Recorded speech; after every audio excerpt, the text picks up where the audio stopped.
और एक बड़ी खबर आपको बताते हैं राजधानी दिल्ली से, जहां पर ओल्ड राजेंद्र नगर के जिस कोचिंग सेंटर में हादसा हुआ उसके ही बेसमेंट का वीडियो सामने आया है। एक्सक्लूसिव वीडियो आपको दिखाएंगे। हदेश चौहान नाम के एक चश्मदीद ने यह वीडियो शेयर किया है और दावा किया है हादसे वाले वक्त वो वहां फंस गया था। इतना ही नहीं, दावा ये भी है कि सिर्फ 10 मिनट में कोचिंग सेंटर का पूरा बेसमेंट पानी से भर गया था और जिसके बाद शाम 6:40 पर पुलिस और साथ ही एनडीएमए को फोन किया गया, जबकि वो रेस्क्यू के लिए रात को 9 बजे पहुंचे। हादसे में 3 बच्चों की मौत अब तक हो चुकी है। और ये देखिए, ये तस्वीर आपको दिखा रहे, एक्सक्लूसिव तस्वीर बताया। दरअसल ये जा रहा है कि ये उस वक्त का तस्वीर है जब यहाँ पर बच्चे मौजूद थे। अब एक बार आप नजर डालिए इस तस्वीर पे। दरअसल पानी का फ्लो समझिए कि कितना ज्यादा तेज है कि बच्चों को संभलने का मौका नहीं मिला। इस जगह पर करीबन 50 से 60 बच्चे पढ़ रहे थे। हालांकि जैसे ही उन्हें थोड़ा सा अंदाजा हुआ वो तुरंत वहां से निकले। कई बच्चों का ये भी कहना था कि हमें संभलने का मौका नहीं मिला क्योंकि सीढ़ियों पर पानी जो है उसका बहाव इतना ज़्यादा तेज था कि हम सीढ़ियाँ तक नहीं चढ़ पा रहे थे। अगर आप ऐसे देखेंगे तो आपको लगेगा नहीं कि ये कोई बेसमेंट है, कोचिंग सेंटर का बेसमेंट। एक वो आईएएस इंस्टीट्यूट जहाँ से तमाम वो बच्चे पढ़ते हैं जो बड़े बड़े संवैधानिक पदों पर बैठते हैं। और उस कोचिंग सेंटर की स्थिति देखिए जहां पर 3 बच्चों की जो है मौत हो चुकी है। और हादसे के वक्त का ये एक्सक्लूसिव वीडियो आपको दिखा रहा है। पानी का ओवरफ्लो देखिए, किसी आपको ऐसा लगेगा कोई नदी या नाला जो है वो उफान पर है, जिसकी तस्वीर हम आपको दिखा रहे हैं। लेकिन ये राजधानी दिल्ली है जहां से पूरे देश की जितनी भी बड़ी योजनाएं हैं, देश की सियासत है, उनके फैसले लिए जाते हैं। और उस राजधानी दिल्ली की हालत ये देखिए, दिल्ली का करोल बाग वो इलाका जहां पर आपको तमाम बड़े बड़े जो है इंस्टीट्यूट दिख जाएंगे जो आपको आईएएस आईपीएस की जो है तैयारी कराते हैं। लेकिन वो तस्वीरें जो बताती है कि आखिर किस तरीके की स्थिति वहां पर थी। और हम आपको सीधे लिए चलते हैं ओल्ड राजेंद्र नगर, जहां पर मेरी सहयोगी सपना शुक्ला मेरे साथ बनी हुई है। सपना, जो तस्वीर हम अपने दर्शकों को दिखा रहे हैं, एक्सक्लूसिव तस्वीरें हैं जो ये बता रहे हैं कि सच में बच्चों को संभलने का मौका नहीं मिला। वहां पर पानी ऐसा लग रहा है कि कोई नदी और नाला जो है वहां पर उफान पर है, बच्चे सीढ़ियां तक नहीं चढ़ पा रहे हैं।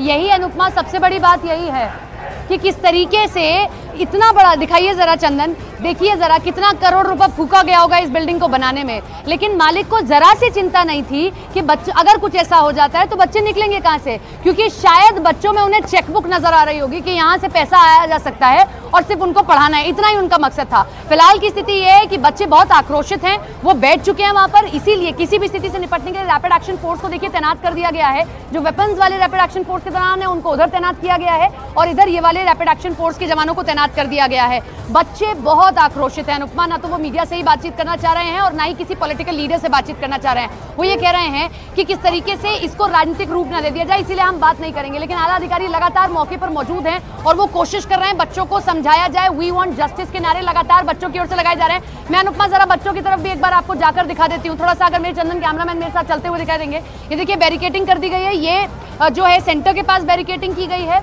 और वहां वो छात्र बैठे हुए हैं जो लगातार वी वांट जस्टिस के नारे लगा रहे हैं। एक एक करके सारे छात्र जो हैं देखिए यहाँ पर इकट्ठे हो गए और सिर्फ एक ही कोचिंग से जुड़े हुए छात्र नहीं है, अलग अलग कोचिंग से जुड़े हुए छात्र हैं। बातचीत कोई नहीं करना चाह रहा है लेकिन वी वांट जस्टिस के नारे लगा रहे हैं, क्योंकि ये छात्र जानते हैं कई बार प्रदर्शनों को राजनीतिक रूप दे दिया जाता है और उसके बाद प्रदर्शन खराब हो जाता है। इसीलिए वो नहीं चाहते कि कोई पॉलिटिकल लीडर आए, लेकिन वो ये जरूर चाहते हैं संबंधित अधिकारी आए, बड़े अधिकारी आए, बात करें, तभी वो यहाँ से उठेंगे। और सपना, करोल बाग एक ऐसा इलाका है जहाँ पर सच बात है कि एक इंस्टीट्यूट नहीं है, हजारों की संख्या में वहां पर आईएएस आईपीएस के लिए बच्चे जो है ना जाने कहां से, यूपी, बिहार, महाराष्ट्र, आंध्र प्रदेश, कन्याकुमारी, कहां से बच्चे पहुंचते हैं। लेकिन इस तरीके की स्थिति होगी तो सवाल उठेंगे। मेरे सहयोगी दीपक बिष्ट भी लगातार मेरे साथ बने हुए। दीपक, चाहे अब केंद्र सरकार चाहे राज्य सरकार कोई भी क्लैरिफिकेशन दे दे, एमसीडी की तरफ से चाहे कुछ भी कह दिया जाए, लेकिन एनओसी का सवाल उठता है बार बार। अभी कुछ दिन पहले ही इस पूरे मामले को लेकर दिल्ली हाईकोर्ट ने सुओ मोटो लेकर साफ तौर पर कहा था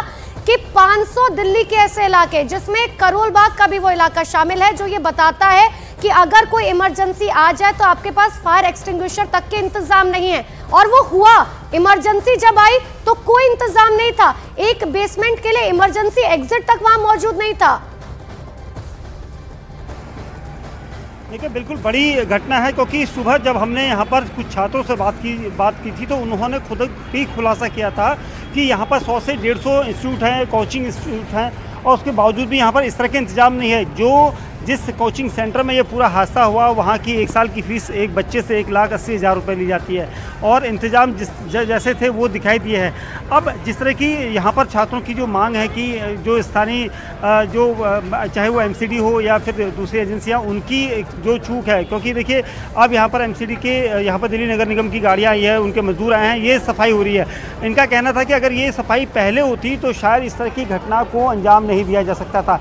जो घटना हुई है वो पूरी कहीं ना कहीं से बड़ी लापरवाही कही जाती है, क्योंकि बायोमेट्रिक सिस्टम को लेकर यहाँ पर सवाल उठ रहे थे। बायोमेट्रिक सिस्टम में अगर इलेक्ट्रिसिटी फेल हो जाती है या चली जाती है, बंद कर दिया जाता है, तो वो पूरी तरह से सिस्टम फेल हो जाता है। उसमें कोई भी ना अंदर जा सकता है ना बाहर जा सकता है। अगर क्या बचाने वाले छात्र जो बाहर से जाना चाहते हैं वो भी बचाने के लिए अंदर नहीं जा पाए और जो अंदर वाले छात्र थे वो बचा नहीं पाए, तो ये भी एक सिचुएशन यहाँ पर इन्वेस्टिगेशन का पार्ट होगी। लेकिन दीपक, अब बहुत हो गया। कब तक इन कोचिंग सेंटर्स की मनमानी की वजह से इन बच्चों की जान जाती रहेगी? क्योंकि ये दिल्ली का पहला मामला नहीं है, ऐसे तमाम मामले सामने आ चुके हैं। बावजूद इसके सरकार, प्रशासन, MCD आंख मूंद कर बैठा है। मैं लौटूंगी दीपक आपके पास, लेकिन एक और बड़ी खबर इसी से जुड़ी हुई बता दें। दिल्ली के कोचिंग सेंटर में 3 छात्रों की मौत के बाद ओल्ड राजेंद्र नगर में तनाव बढ़ गया है। छात्रों के विरोध के बाद इलाके में भारी पुलिस बल की तैनाती की जा चुकी है। यही नहीं, कोचिंग सेंटर के आसपास रैपिड एक्शन फोर्स को तैनात किया गया है। घटना की जांच के लिए दिल्ली क्राइम ब्रांच की टीम कोचिंग सेंटर के अंदर गई है। बड़ी जानकारी आपको दे रहे हैं। अब ये तहकीकात की जाएगी कि आखिर पानी आया तो आया कैसे और इतना पानी आखिर कहां से आया, क्योंकि जैसा कि बच्चा जो वहां पे जो चश्मदीद हैं, जो बच्चे हैं जिनका रेस्क्यू किया गया, जो किसी भी तरीके से बाहर निकल कर आ पाए, वो बता रहे हैं कि समझ ही नहीं आया कि आखिर पानी इतना आया तो आया कहां से। आप ये समझिए 9 बजे वहां पर जो है टीम पहुंचती है और उसके बाद रात के 1:30-2 बजे तक ये ऑपरेशन चलता है और अंदर से पानी जो है निकाला जाता है। तो दिल्ली फायर ब्रिगेड के डायरेक्टर ने बताया कि पूरे कोचिंग सेंटर के बेसमेंट पानी से लबालब भरा हुआ था, जो हम आपको बता रहे हैं, और जिसकी वजह से रेस्क्यू में वक्त ज्यादा लगा। एक बार सुन लीजिए क्या कुछ कह रहे हैं। 7 बजे करीब 10-12 मिनट पे आई थी और ये बताया गया था बेसमेंट में कुछ बच्चे फंस गए हैं। करोल बाग एरिया है।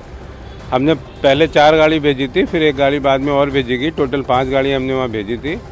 जब हम लोग गए तो पूरा बेसमेंट पानी से भरा था और आप ये मानिए कि सड़क और बेसमेंट का लेवल पानी की वजह से एक ही हो चुका था। मतलब जितना पानी बेसमेंट भर के बाहर आके सड़क के बराबर हो गया था। इसीलिए शुरू में दिक्कत भी आई, क्योंकि ना तो हम अंदर घुस पा रहे थे और ना ही हम उस पानी को बाहर निकाल पा रहे थे, क्योंकि जो पानी हम पंप आउट बाहर करते थे तो वो पानी वापस चला जाता था, क्योंकि सड़क का लेवल ऊपर था और सड़क में पानी भरा था।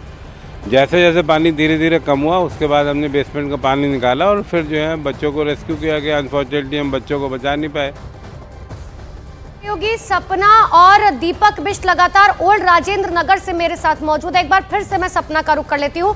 सपना, चाहे कितनी भी राजनीति हो जाए, लेकिन ऐसे में ये समझना भी बहुत मुश्किल है कि वो बच्चे वहां पर पढ़ने के लिए पहुंचे थे, वो किताबें पढ़ रहे थे, वो सोच रहे थे कि IAS IPS बनेंगे, लेकिन ऐसे में आप समझिए कि शायद उनके माँ बाप को पता भी नहीं होगा, क्योंकि दूसरे राज्यों से बच्चे जो है करोल बाग पहुंचते हैं, वहां पर पढ़ाई लिखाई करते हैं, 24-24 घंटे की पढ़ाई करते हैं, और ऐसे में स्थिति ये बन गई कि पानी इतना बन गया कि बच्चे जो है वहीं पर घुटकर मर गए। बिल्कुल। और अनुपमा, यहाँ एक छात्र हैं, वो शायद किसी और कोचिंग सेंटर में पढ़ते हो, लेकिन बात करना चाह रहे हैं। क्या मांगे? आप कहाँ यहीं पढ़ते हैं किसी कोचिंग सेंटर में? कहाँ पर? अनअकैडमी में पढ़ते हैं। मांग क्या है आपकी? आप लोग सबों की क्या मांगे? इनका पता नहीं, अकाउंटेबिलिटी तो हो, कुछ सीसीटीवी हो और यहाँ तो होंगे भी। हाँ। मगर आप ये समझो ना, BSS कहाँ अकाउंटेबिलिटी दे रही है। ये राव के बारे में कुछ मालूम है आपको? इनके इंस्टीट्यूट के बारे में कैसा है? क्या सारी कोचिंग एक ही जैसी है। क्या गलती हुई थी, क्या लापरवाही रहती है, कुछ मालूम? कोचिंग ही नहीं तो रूम्स रेंट के ऊपर भी आप लोग कुछ बोलिए। हाँ।